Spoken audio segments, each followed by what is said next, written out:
जब भी कोई घटना घटती है, आदमी हमेशा ये जानना चाहता है कि यह घटना कैसे घटी, इसका क्या कारण है। 2. कभी कभी कारण और उससे फलित होने वाला कार्य एक दूसरे के इतने समीप होते हैं कि कार्य के कारण का पता लगाना कठिन नहीं होता। 3. लेकिन कभी कभी कारण से कार्य इतना दूर होता है कि कार्य के कारण का पता लगाना कठिन हो जाता है। सरसरी दृष्टि से देखने से उस कार्य का कोई कारण प्रतीत ही नहीं होता। 4. तब प्रश्न पैदा होता है, अमुक घटना कैसे घटी। 5. बड़ा सरल सीधा साधा उत्तर है कि घटना किसी पराप्राकृतिक कारण से घटी, जिसे बहुधा करिश्मा का प्रातिहार्य भी कहा जाता है। 6.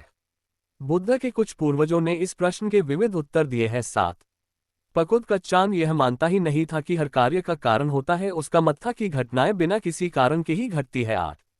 मक्कली गोशाल मानता था कि हर घटना का कारण होना चाहिए, लेकिन वह प्रचार करता था कि कारण आदमी की शक्ति से बाहर, किसी प्रकृति, किसी अनिवार्य आवश्यकता, किसी अनुत्पन्न नियम अथवा किसी भाग्य में ही खोजना चाहिए। 9. भगवान बुद्ध ने इस प्रकार के सिद्धांतों का खंडन किया। उनका कहना था कि इतना ही नहीं कि हर घटना का कोई न कोई कारण होता है, बल्कि वह कारण या तो कोई न कोई मानवीय कारण होता है या प्राकृतिक होता है। 10. काल, समय, प्रकृति, आवश्यकता आदि को किसी घटना का कारण मानने के खिलाफ उनका यहाँ विरोध था। 11. यदि काल, समय, प्रकृति, आवश्यकता आदि ही किसी घटना के एकमात्र कारण है, तो हमारी अपनी स्थिति क्या रह जाती है। 12. तो क्या आदमी काल, समय, प्रकृति, अकस्मातपन, ईश्वर, भाग्य, आवश्यकता आदि के हाथ की मात्र कुटपुतली है। 13. यदि आदमी स्वतंत्र नहीं है तो उसके अस्तित्व का ही क्या प्रयोजन है। यदि आदमी प्राकृतिक में विश्वास रखता है तो उसकी बुद्धि का ही क्या प्रयोजन है।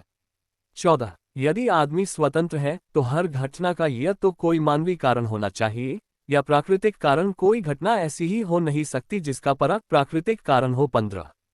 ये संभव है कि आदमी किसी घटना के वास्तविक कारण का पता न लगा सके, लेकिन यदि वह बुद्धिमान है तो किसी न किसी दिन पता लगा ही लेगा। 16.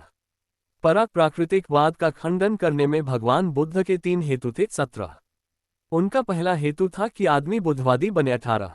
उनका दूसरा हेतु था कि आदमी स्वतंत्रता पूर्वक सत्य की खोज कर सके। 11.